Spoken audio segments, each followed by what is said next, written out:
Potrebujemo manj države, manj zakonov in manj podzakonskih aktov. Potrebujemo krajše postopke, nižje davke in več ekonomske svobode. Zdravorazumski pozivi za manj birokratizacije ali politikantski predlogi za začetek predvolilne kampanje. Spopad med koalicijo in opozicijo, ki je danes potekal v parlamentu, ko so obravnavali priporočila SDS-a za debirokratizacijo in izboljševanje poslovnega okolja, ker da je Slovenija na nekaterih lestvicah konkurenčnosti padla prav zaradi prevelikih administrativnih bremen. Da veliko teh predlogov črpajo od, kot pravijo, razdiralnega Donalda Trumpa in njegovih milijarderjev, denimo Ilona Muska, ki zmanjšujeta javni sektor, pa jim odgovarja v Gibanju Svoboda, kjer zavračajo očitke, da vlada ne želi vitke države in da debirokratizaciji ne posveča dovolj pozornosti. Z nami sta zdaj predlagateljica priporočil vladi za debirokratizacijo Suzana Lep Šimenko iz SDS in Darko Krajnc iz Gibanja Svoboda. Dober večer obema. Dober večer. Gospa Lep Šimenko, zakaj po mnenju SDS-a potrebujemo manj države, manj zakonov, manj podzakonskih aktov, krajše postopke, nižje davke in več ekonomske svobode? Zelo enostavno, zato ker s tem dušimo konkurenčnost države, dušimo razvoj državljanov, dušimo razvoj gospodarstva. Če imamo v državi blizu 23.000 zakonov in podzakonskih aktov, potem vemo, da je verjetno za državo za 2 milijona prebivalci to nekaj hudo narobe. Tako da absolutno potrebujemo, tako kot ste uvodoma povedali, povzeli moje besede, potrebujemo manj zakonov, manj podzakonskih aktov, nižje davke in seveda več ekonomske svobode. Se vi zdaj strinjate s tem? Glejte, jaz se strinjam, da ima Slovenija težave z birokracijo, z odvečno administracijo v določenih segmentih, ne kar povprek. Treba je vedeti, da manj države pomeni tudi manj javnih storitev, manj pomoči države, tudi gospodarstvu, kmetijstvu in ostalim, ki se znajdejo v krizi. Kot idealist takoj podpišem za družbo brez pravil, brez davkov in da bo solidarna sama od sebe, da bo trg urejal vse skupaj. Imamo blaginjski trikotnik, vemo, da mora biti v ravnovesju, trg, država, civilna družba, v sredini so pa ljudje. Pravila potrebujemo in še tista, ki jih imamo, se jih žal ne znamo držati, zaradi tega se pa potem izgubljamo v nekem začaranem krogu. Sam si tudi želim in v tej vladi smo že naslovili številnimi ukrepi zmanjšanje birokracije, poenostavili stvari, digitalizirali z določenimi aplikacijami, podobno tudi z zakoni, določene stvari odpravili in seveda vsega v enem potezi ne moremo, še najmanj te administracije, ki je nastala, tudi omenjeni zakoni, smo prav v tej vladi naredili vse pretekle bistveno več. No, jaz se s tem absolutno ne strinjam. Ta vlada je znana predvsem po večjih dodatnih davčnih obremenitvah. Poglejte, gospodarstvo že leta opozarja na to, da so bistveno preobremenjene slovenske plače. Če pogledamo ne nazadnje časnik Delo izračunal, da bo v letu 2025 davčni primež povprečne plače v Sloveniji 46,2%, kar je absolutno bistveno preveč, ko pa govorimo o nekem razvojnem kadru, pa že prijemo takoj nad 50%. Tako da na tem področju ste naredili ravno kontra. Takoj v začetku vašega mandata ste razveljavili veljaven zakon o dohodnini, ki bi v letu 2025 pomenil, da bi splošna olajšava znašala 7.500 evrov. Žal, po vaši zaslugi, po vaših znižanjih bo ta splošna olajšava zgolj 5.000 evrov. Uvedli ste dodatne davke, davek za dolgotrajno oskrbo v višini 1% za upokojence, za zaposlene, za delodajalce, tako da vse, kar navajate, so novi davki na področju birokracije, pa tudi moram reči, da nekih bistvenih premikov ni bilo videti v tej vladi, bi si pa absolutno želeli. Končamo tukaj pri teh davkih, bomo potem nadaljevali repliko. Glejte, zelo težko je v kratkem odgovoriti. Jaz sem v petek na seji odbora 35 minut odgovarjal na vse tiste zapise, pamflete, ki so tu not napisani. Ja, določene stvari pri davkih in prispevkih je potrebno ločiti. Potrebujemo prispevke in slovenske plače so bistveno bolj obremenjene z prispevki za zdravstveno in socialno varnost, iz katere izvira veliko pravic in velik obseg pravic, če to primerjamo z drugimi. Davki pa niso tako močni na plačah in te stvari so dokazljive. Eurostat, Slovenski statistični urad in enostavno je potrebno realen biti. Kar se tiče dolgotrajne oskrbe, tu gre za prispevek za dolgotrajno oskrbo. Vi ste sprejemali zakone brez vsakega kritja. Govorili ste, da bomo dolgotrajno oskrbo financirali s prostovoljnimi prispevki, z evropskimi sredstvi, kar ni realno. Tudi kar se tiče dohodninske olajšave, 2022 ste sprejeli takoj pred volitvami oziroma po olajšavo, ki naj bi začela veljati 2025. Mi smo olajšavo sprejeli lani iz 4.500 na 5.000 in še usklajevanje olajšave smo za 100% na povprečno plačo vezali lani septembra in velja od 1.1.2025. V našem mandatu jih bo stala 120 milijonov evrov. Glejte, žal te navedbe ne držijo. V letu 2022 smo sprejeli zakon o dohodnini, ki je postopno zviševal splošno olajšavo in ta bi v letu 2025 znašala 7.500 evrov, kar bi konkretno za ljudi pomenilo, da bi prejeli eno neto plačo več, ne glede na dohodek, ki ga imajo.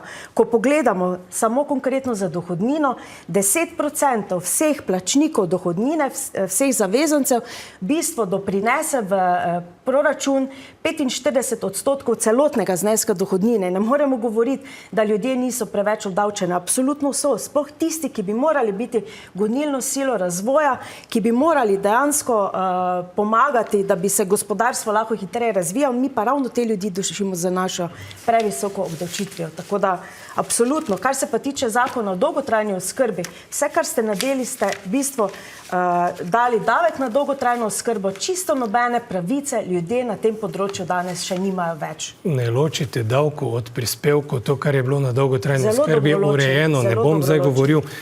Zdaj to, kakšno poslovno okolje je Slovenija. V letu 2023 22 milijard tujih investicij v Sloveniji, povečano za 10%. V času te vlade imamo vse gospodarske kazalce navzgor, inflacijo smo zmanjšali za 9% iz časa vaše vlade, povišali smo BDP, povišali gospodarsko rast, delovanje gospodarstva. Gospodarstvo ima rekordne dobičke, dobro deluje, imamo nizko brezposelnost, rekordno nizko, rekordno visoko zaposljivost v Sloveniji, s tem, da imamo socialno državo še vedno tu. Zdaj vaše vlade zelo radi se trkate po prsih. Največ zadolževanja Slovenije je v času vaših vlad. V času pretekle vlade 9 milijard evrov, 5,8 milijard nametanih stvari v NRP, ki nimajo niti projektne dokumentacije od zadaj, te prispevke, ki ste jih omenili, in enostavno na tak način se ne da voditi države, da vsaka vlada, ki pride za vami, se mora en mandat ukvarjati s tem, da sanira situacijo. Vi ste pa zelo dobra, spretna opozicijska stranka in seveda od prvega dne po volitvah rušite vsako vlado. Kar ste počeli nam, govorite o debirokratizaciji. Vložili ste 30 zakonov, zato da ste blokirali začetek te vlade. Zakoni so imeli do 3 člene, potem ste vložili celo referendum na temo vlade, ki je bil potrjen, da smo lahko sploh začeli delovati kot ta vlada, in enostavno en kup stvari, pa še referendumske podpise, ko zbirate, se točete po prsih, kako z enim klikom pridemo do pobude za referendum. Vse to smo mi sprejeli, vaši poslanci ste pa nasprotovali. Poleg tega bi še omenil veliko pomoči gospodarstvu v času krize, vojne krize, energentov, kar smo uredili, 450 milijonov kmetijstvo, potem vsa ta plačila gospodinjstvom, ukrepi, ki so bili uspešni, plačna sprememba plač v javnem sektorju. Po 12 letih smo krepko popravili stvari, ker se soočamo z težavami v javnem sektorju in ljudem tam zunaj ne koristi prepiranje, ali javni sektor ali gospodarstvo, oboje potrebujemo za to, da bo ta družba delovala, in javni sektor je tisti, ki pomaga, ko pride kriza. Tako, javni sektor mora biti racionalen in mora biti servis državljanom. Prvi ukrep, kaj ste naredili, ste v bistvu dvignili število ministrstev. Iz 14 na 20. Vaš predsednik vlade je sčasoma ugotovil, da je popolnoma nerentabilno imeti toliko ministrstev, da to obžaluje. Sam je napovedal, da se bo o tem pogovoril z koalicijskimi partnerji. Zakaj? Zato, ker je enostavno ugotovil, da je koalicijsko usklajevanje bistveno teže z takim številom ministrstev. Poglejte, smo 2,1 milijona imamo prebivalcev, pa imamo 20 ministrstev, ne vem, Poljska za 38 milijoni, pa jih ima 17. Zagotovo, kot država tega ne potrebujemo. Vedno je praktično zreducirati stvar na eno tako temo. 23 ministrstv je imela prva vlada Peterletova, res je, ta vlada ima 20, vaša je imela 17, ker ste imeli 3 ministre brez listnice, ampak to je irelevantno, o tem se prepiramo že 3 leta. Na referendumu 57% zase ljudje potrdili sestavo takšne vlade in potem smo pol leta za kasnitvijo komaj začeli delovati.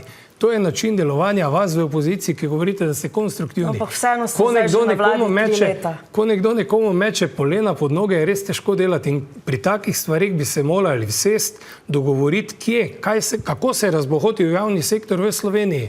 Cel kup teh paradržavnih ustanov, agencij, zavodov in vsega skupaj bi bilo potrebno prevetriti. Vi ste pred koncem vašega mandata, ko ste že izgubili volitve, 100 ljudi zaposlili v državni upravi za nedoločen čas, Poglejte, ko ste imeli koliko ljudi ste moratorij. na novo zaposlili Govorim o v tem, vi novih ste ministrstvih, 22. na kakšnih aprila delovnih ste mestih izgubili so, volitve, tako potem da- pa ste, gledajte, vi ste izgubili volitve in potem ste zaposlovali masovno ljudi v javno državno pravo. In tisti ljudje danes delajo težave in mečejo bombice za to, da minirajo delo te Na vlade. oblasti lahko bi bistveno več naredili, ne pa da zgolj uvajate nove davke in ob tem še napovedujete nepremičninski davek, ki je eno veliko skropocalo, ki bi zgolj obremenil tiste, ki so pošteno delali, tisti, ki imajo pa res veliko drage nepremičnine, če bi v njej živeli, pa zato ne bi bili niti obdavčeni. No, me veseli, da boste pomagali te zakone sprejeti. Ne bomo pomagali teh ja, zakonov okej. sprejeti, zato ker nasprotujemo, ker imamo v Sloveniji dovolj davkov in ne rabimo dejansko samo davčne razbremenitve